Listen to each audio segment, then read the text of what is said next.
Alors bonsoir à tous et à toutes pour le dernier chiour de la saison. On va étudier un sujet très intéressant et très important. Pourquoi Akadosh Baruch Hu fait des miracles au Rechaïm? On voit des fois des gens, juifs ou non juifs, Israël ou parmi les nations, qui vivent des grands événements dans leur vie, des grands miracles même, on va dire des grands miracles. Et parfois, on peut être animé d'un côté d'une certaine jalousie. Pourquoi un tel il fait pas la Torah, il fait pas les mitzvot, voire même c'est un rachat. Pourquoi Kadosh Baruch Hu, il lui fait des miracles? Ça, c'est ce qui concerne l'autre. Mais vis-à-vis de soi aussi, on se dit pourquoi ça peut paraître, je dis bien ça peut paraître parfois comme une injustice. Je ne comprends pas, on est dans la Torah, on fait les mitzvot, on attend d'Akadosh Baruch Hu des miracles. Le miracle prouve une certaine proximité entre l'homme et Akadosh Baruch Hu, c'est qu'Akadosh Baruch Hu il s'occupe de cette personne, à tel point qu'il est prêt de changer Maaseh Bereshit, il est prêt de changer les lois de la nature. Alors on ne comprend pas. Qu'on ne comprenne pas, c'est une chose, mais qu'on en tire des conclusions, c'est autre chose. Alors on va essayer de voir. Déjà la Gemara, il y a une Gemara incroyable dans Masechet Shabbat. Daf Nun Gimel Amud Bet. Ah, vous comprenez, il y a deux sentiments. D'abord le sentiment d'injustice. C'est un sentiment. Ça veut dire pourquoi ça nous paraît injuste qu'un rachat, qu'Akadosh Baruch Hu fasse des miracles à un rachat, ça nous paraît injuste. C'est pas mieux de faire des miracles, des nissim aux tzadikim? Et peut-être qu'en vérité, le fond de ce sentiment d'injustice, il vient d'un sentiment de jalousie. Pourquoi un tel, Akadosh Baruch Hu, il envoie des nissim? Moi aussi, j'aimerais qu'Akadosh Baruch Hu me fasse des nissim. Regardez, il y a une Gemara incroyable dans Masechet Shabbat Daf Nun Gimel Amud Bet. Tanu Rabanan. Maaseh be'echad shemeta ishto. Il y a un homme qui a perdu sa femme. Lo alenu, sa femme est nifteret. Elle a quitté ce monde. Veheni chaben linok. Et cette femme qui quitte ce monde, donc elle laisse son mari veuf, et un petit garçon qui a besoin d'être allaité. Donc un bébé, un nouveau-né, il a quelques mois, c'est pas écrit quel âge il a, mais c'est un tinoc. Et donc le veuf se retrouve avec son bébé et il faut le nourrir. Alors, normalement, on va chercher une nourrice. Aujourd'hui, il y a des laits de substituts de lait maternel, etc. Le temps de la Gemara, c'était pas comme ça, il fallait payer une nourrice. Et la Gemara dit Veloyalo sachar meneket liten. Mais cet homme, il n'avait pas d'argent, il n'avait pas les moyens pour payer une nourrice. Alors il est embêté. Comment je vais faire? J'ai pas les moyens de payer quelqu'un qui va nourrir mon enfant. La Gemara dit Vena salones veniftechulo dadin kishne dadeisha. Akadosh Baruch Hu, il lui a fait un miracle. Ve'eniket beno. Il lui a fait pousser deux poitrines comme les seins de la femme. Ve'eniket beno. Et il a pu allaiter son enfant. Donc le père, il se lève le matin et il voit son corps qui a changé. Et il va nourrir, il va allaiter son enfant. C'est un double miracle parce que déjà, il faut cette transformation du corps, mais il faut également être en mesure d'avoir du lait, de posséder du lait. Akadosh Baruch Hu, il va lui faire ici deux miracles. C'est écrit dans la Gemara, Salones, c'est écrit au singulier, mais dans les faits, et après il y a le miracle aussi de supporter l'enfant, etc. Je ne sais pas après comment cet homme, il est sorti de chez lui. En tout cas, Akadosh Baruch Hu, il a fait un miracle. Ça, c'est l'histoire. Sur cette histoire, sur ce maaseh incroyable, inouï, il va y avoir deux versions dans la Gemara. qu'est-ce qu'on doit comprendre de cette histoire? Amar Rav Yosef, Bo ur'e kama gadol adam ze shena salones kaze. Il dit Rav Yosef, regarde, combien cet homme est un homme grand. Adam gadol kama gadol adam ze. Combien cet homme est grand. Puisque Akadosh Baruch Hu na'asa lones kaze. Donc Rav Yosef nous dit que le miracle de cet homme prouve la grandeur de cet homme. On pourrait dire que d'après Rav Yosef, plus le miracle est grand, plus cela prouve la grandeur de l'homme. Cependant, comme nous allons voir par la suite, Akadosh Baruch Hu fait des miracles aussi à des hommes qui ne sont pas grands, qui ne sont pas des tzadikim. Alors, d'après certains, je cherche le nom, c'est ramené dans Metivta, d'après le Ben Ishraï, le Ben Yehoyada, la grandeur de l'homme se définit par la grandeur du miracle. Il dit bien na'asa lones kaze. Akadosh Baruch Hu, il a fait un miracle tel celui-là, comme celui-ci.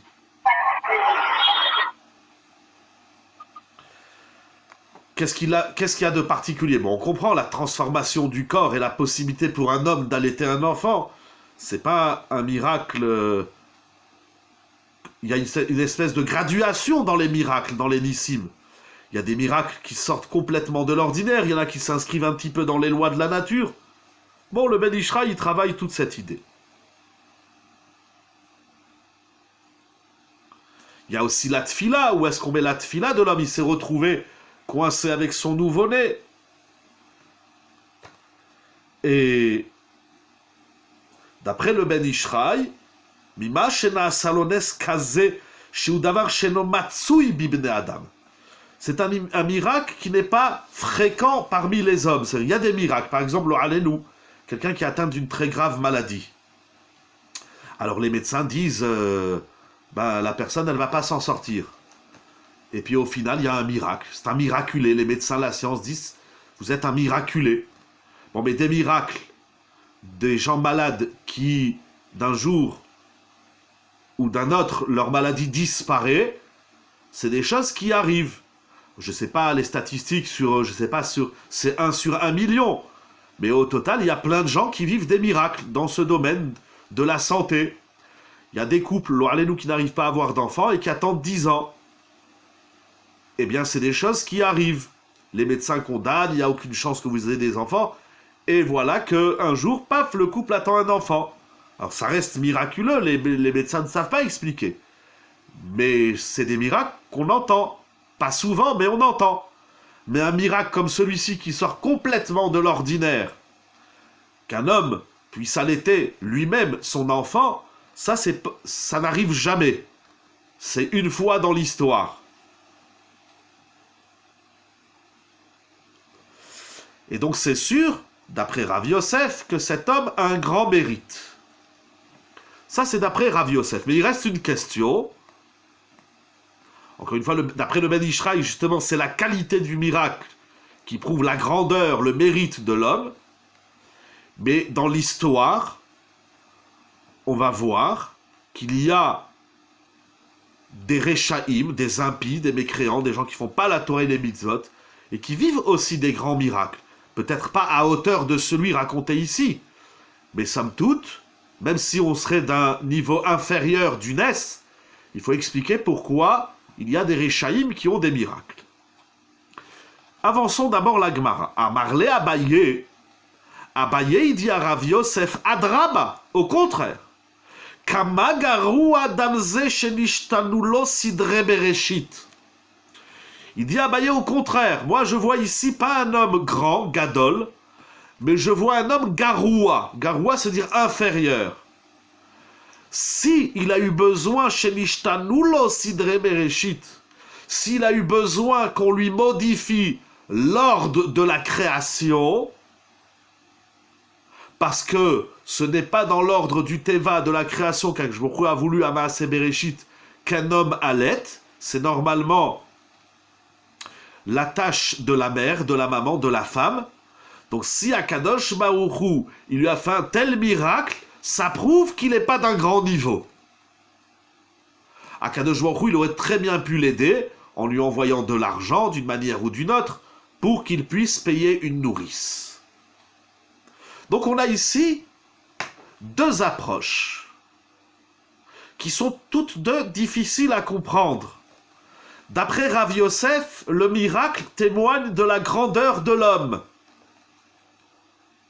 Et lorsque dans notre vie on vit des moments, des événements miraculeux, on se dit, j'ai certainement des mérites. Je ne veux pas rentrer dans la souga que soulève ici le Maharsha, que lorsqu'on vit des miracles, alors ça diminue les mérites. On a un capital et on a un crédit avec on a des bonus, Torah, mitzvot, maasim tovim. Et lorsqu'un jour il fait un miracle à l'homme, alors l'homme y perd de ses mérites. C'est une sougia en soi, c'est un sujet en soi, que le Maharsha ici fait le travail.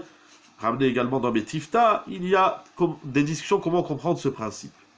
Sans rentrer dans cela, lorsqu'on vit, soyons honnêtes, lorsqu'on vit, vous êtes dans une situation, on a une personne qui est dans une situation, chasvé shalom, Dieu préserve, dramatique.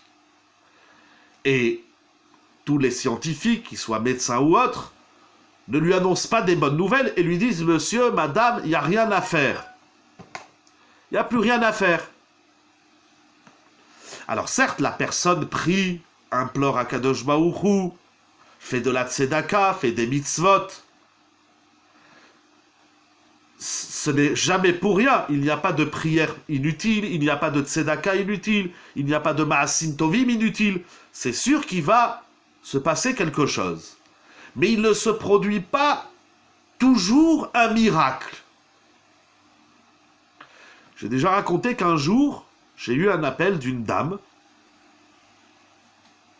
qui m'a dit « J'envoie de l'argent à Vadarabanim, Koupataïr, aux coupotes de Tzedaka en Eretz Israël. » C'était une Française, une Parisienne.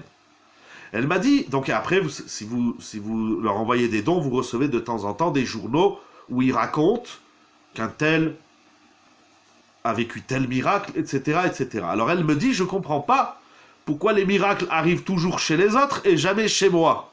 Donc elle me raconte ses tsarotes, ses problèmes, et là où elle aimerait qu'un miracle arrive. Comprenons bien, il y a deux choses. Il y a le Nes et la Tfila. C'est pas la même chose. Le Nes, ça veut dire qu'Akadosh Baruch Hu, il transforme les lois de la nature. Nishtanulo sidre bereshit. Akadosh Baruch Hu, il change les ordres de Maaseh Bereshit. D'un autre côté, il y a la Tfila. La Tfila, ça veut dire on dit Akadosh Baruch Hu, je suis dans une situation étroite, sans issue.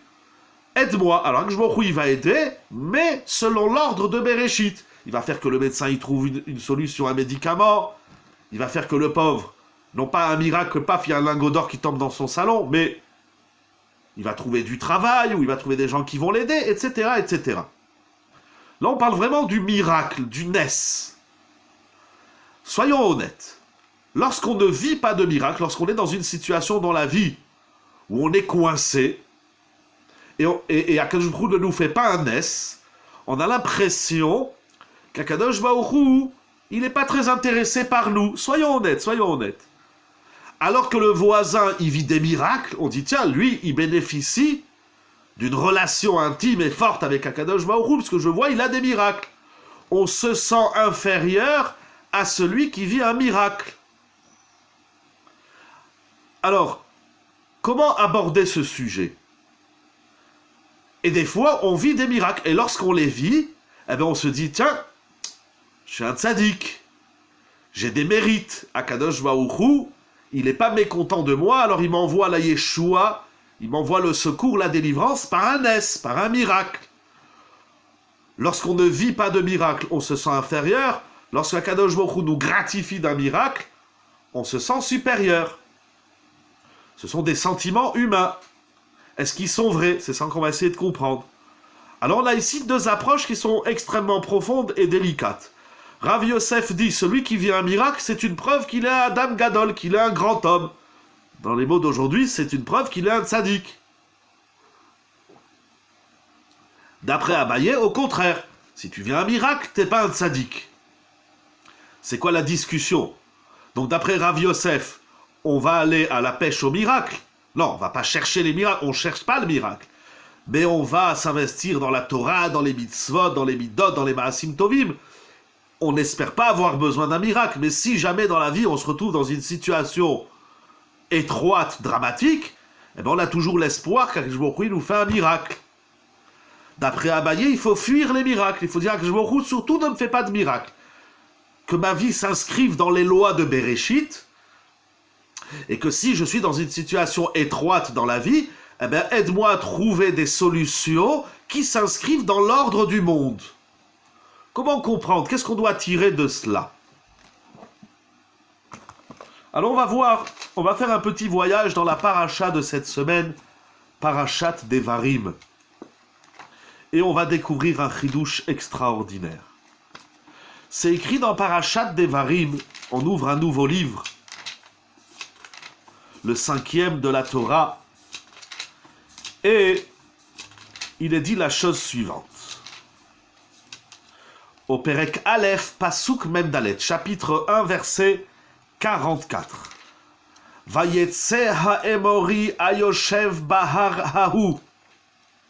Moshe Rabbeinu, on est 37 jours avant son décès, c'est le début de Devarim, il va faire une synthèse de toute l'histoire d'Israël. Essentiellement des 40 années passées dans le désert. Et à un moment donné, il rappelle une guerre qu'ont eue les enfants d'Israël avec le Émori. Vayetse ha-Émori ayoshev bahar hahu.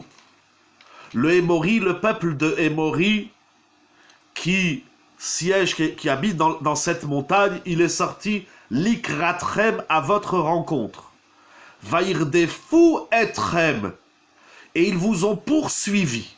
Donc en simple, les béné Israël, à un moment donné, ils se voient poursuivre par le Émori. Il y a un peuple qui arrive et qui veut attaquer Israël. Mais regardez ce que continue le verset.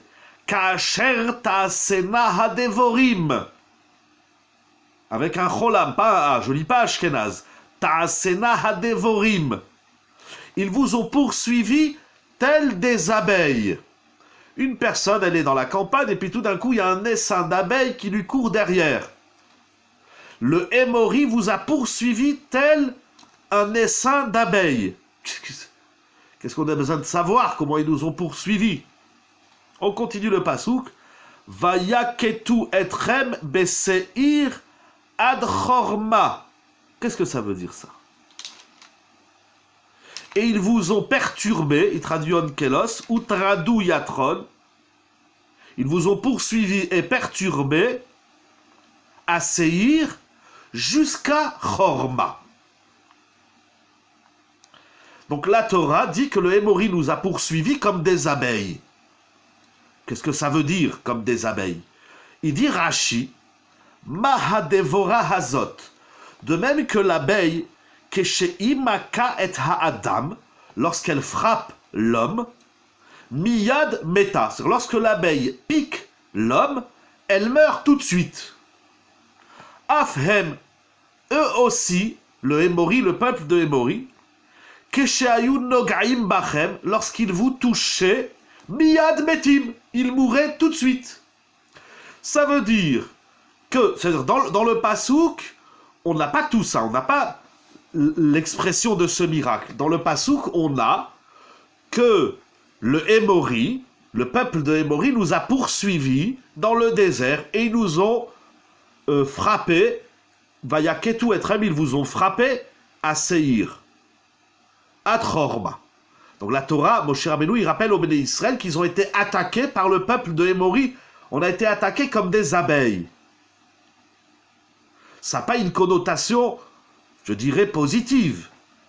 Mais Rashi, au nom de Chazal, il ramène le Midrash, qui dit, la Torah, en vérité, elle vient dire, Moshe Rabbeinu dit aux Israël, rappelez-vous qu'à un moment donné, donc le Émori vous a poursuivi, et il vous a attaqué comme des abeilles. Mais d'après Rashi, ça veut dire, en vérité, vous avez vécu un grand miracle, puisque À peine le Hémori, l'ennemi, vous touchez, il meurt, l'ennemi meurt.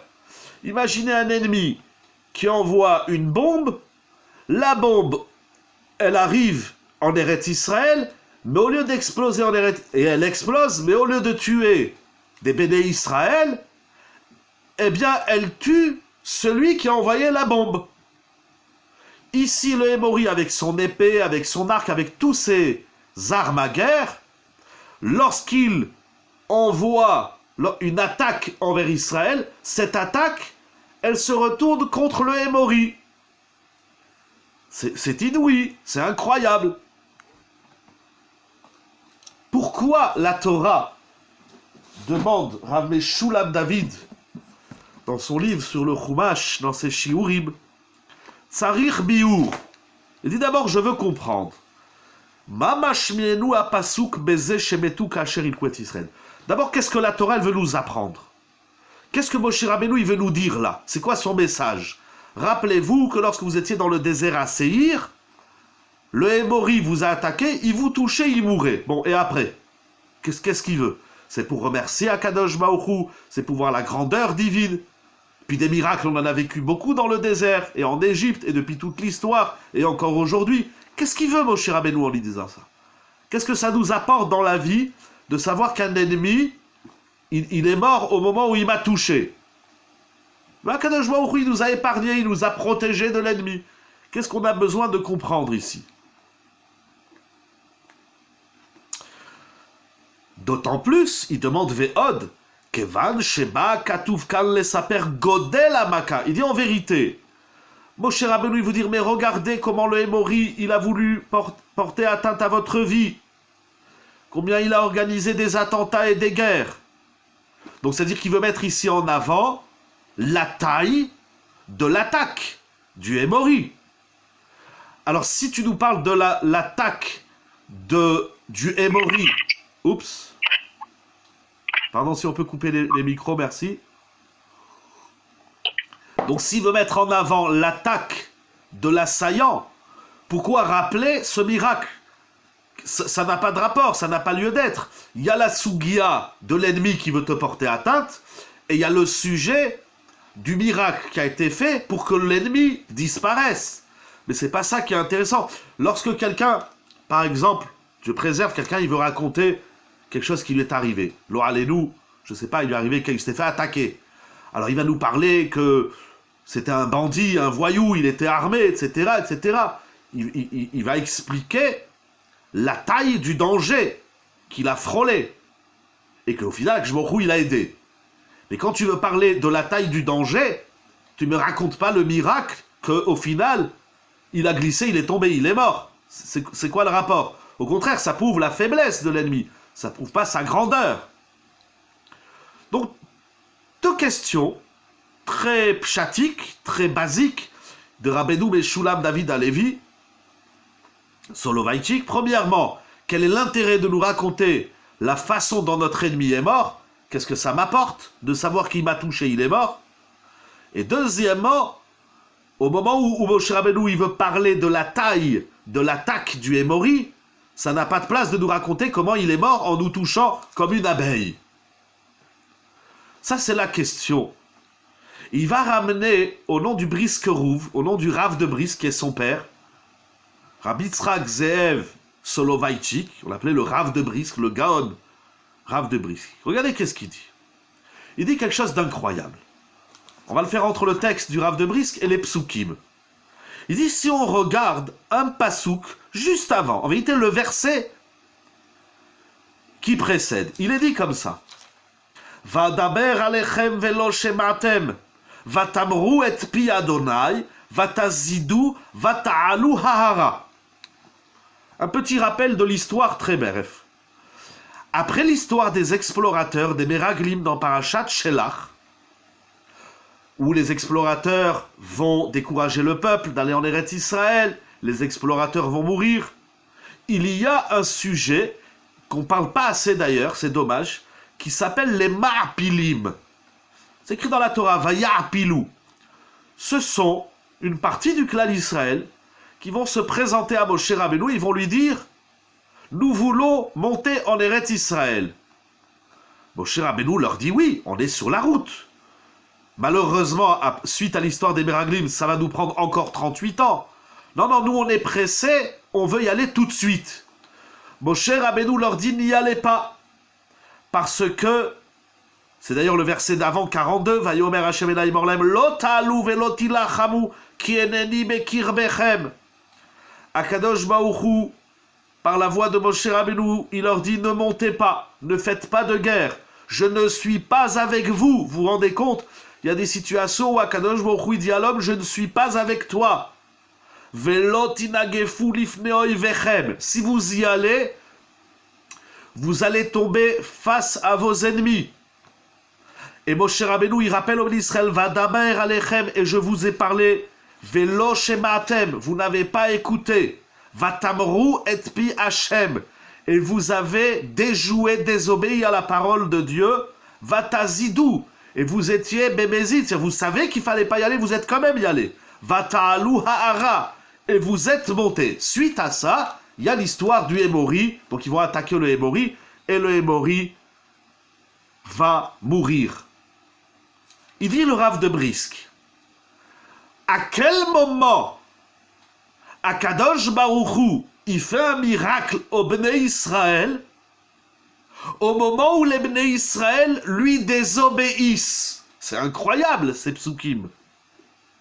Ils étaient, il dit le Rav de Brisk, Sheaf Shayuaz Bnei Israël bematzav shel vadaber alechem im kol zot er'a lahem Akadosh Baruch Hu nisim.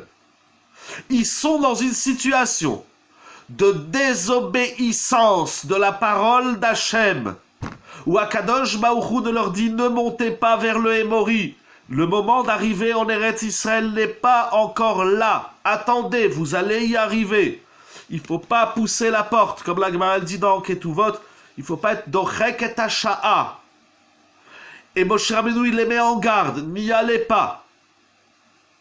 Et ils y vont quand même. Et à ce moment-là, qu'est-ce qui se passe? C'est que l'ennemi, il meurt. Akadosh Baruch Hu, il leur fait des miracles, ils vont mourir comme des abeilles. C'est incroyable.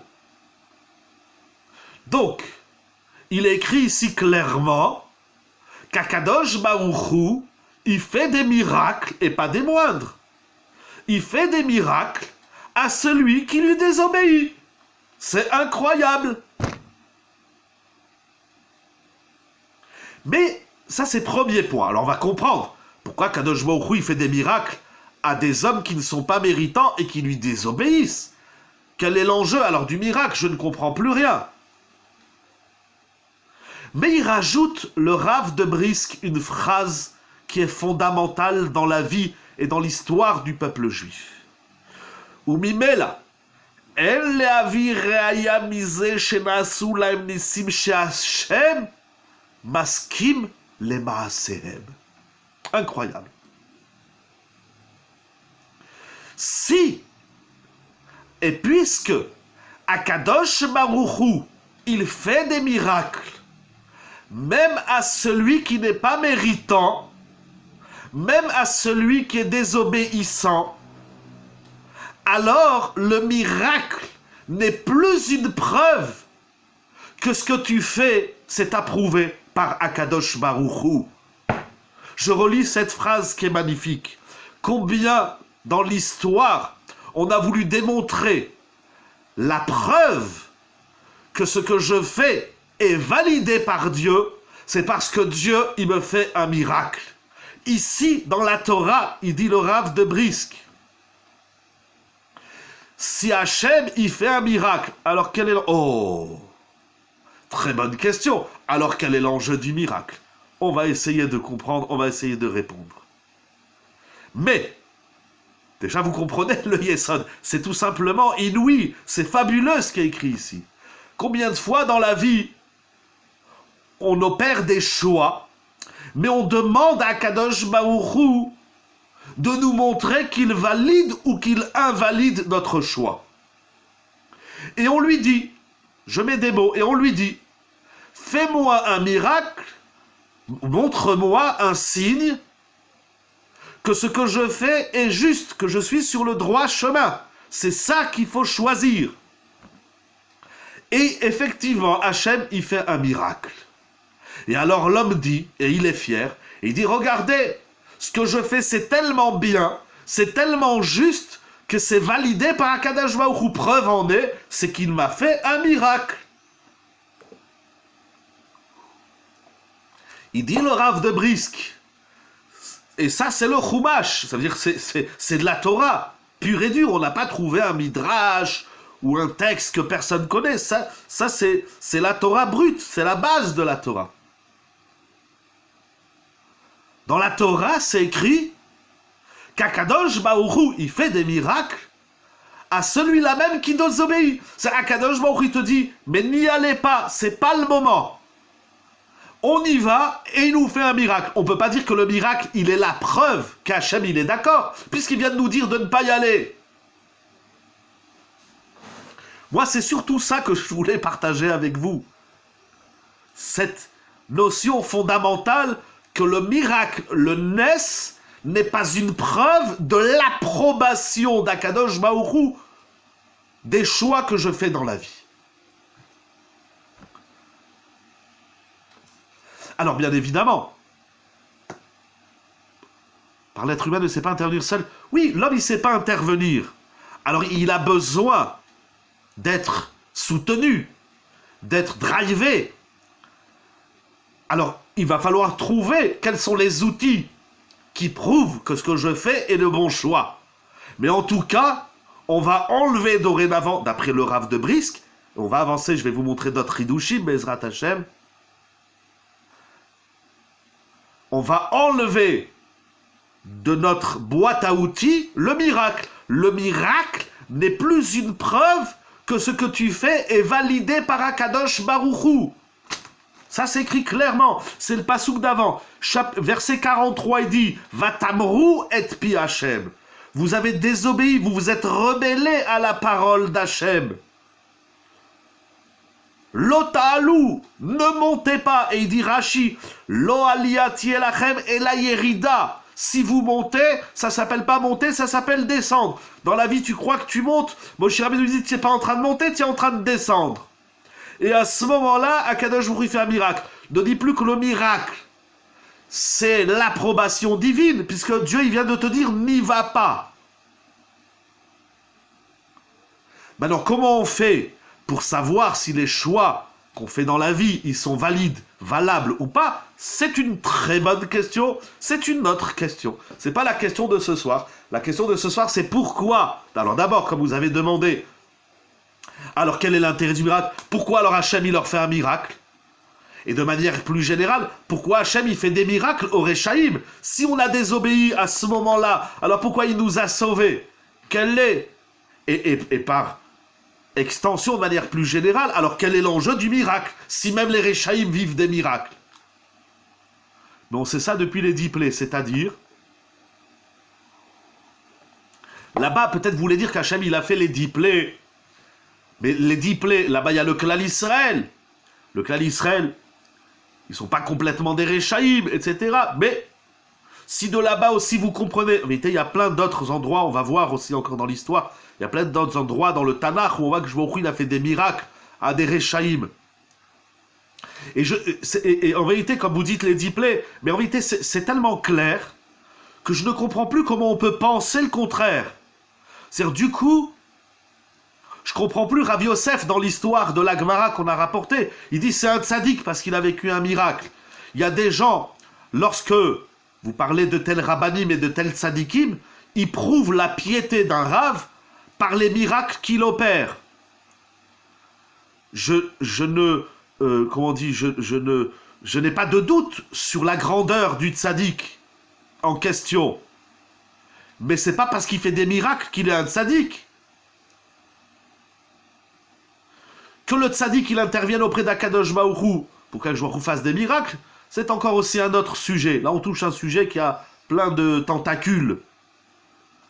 Mais en tout cas, il existe. Il va falloir donner. J'espère qu'on va y arriver. Bezrat Hashem. Il va falloir donner un peu d'épices à cette sougya.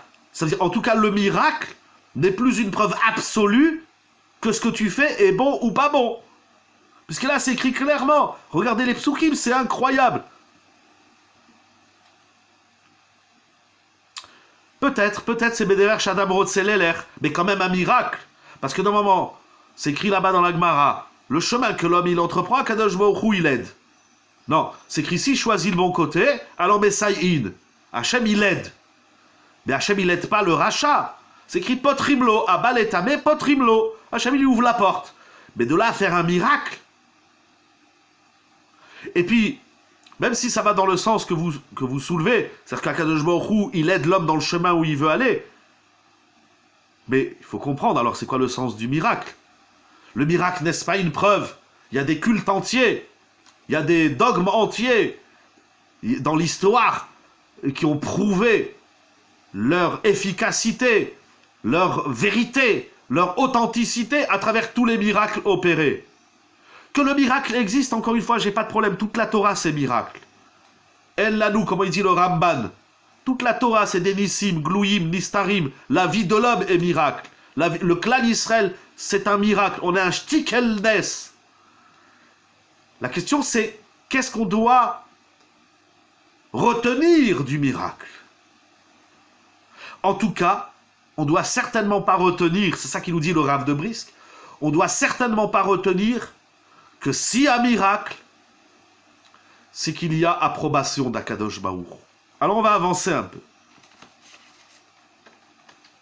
J'ai trouvé cette question.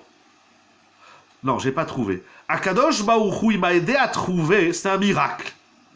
Il m'a aidé à trouver cette question dans un grand maître de l'histoire qui s'appelle Rabbeinu Yehuda HaChassid. Rabbeinu Yehuda HaChassid, Hachem a fait campagne les Israël en face de Béor pour voir s'ils allaient faire dedans. Donc encore une fois, mais là-bas, dans Baal Péor, il n'y a pas de miracle. Quel miracle? Dans Baal Péor, je vois les Israël en face de Baal Péor. Ouais, ils ont fauté malheureusement, mais quel miracle? On ne voit pas un miracle dans Baal Péor. À Bota, il y a un livre qui s'appelle Sefer Chassidim, le livre des Chassidim, qui a été écrit par Rabbeinu Yehuda Chassid. Oups, pardon, excusez-moi. Excusez-moi, pourquoi ça coupe? Oh là là. Ah.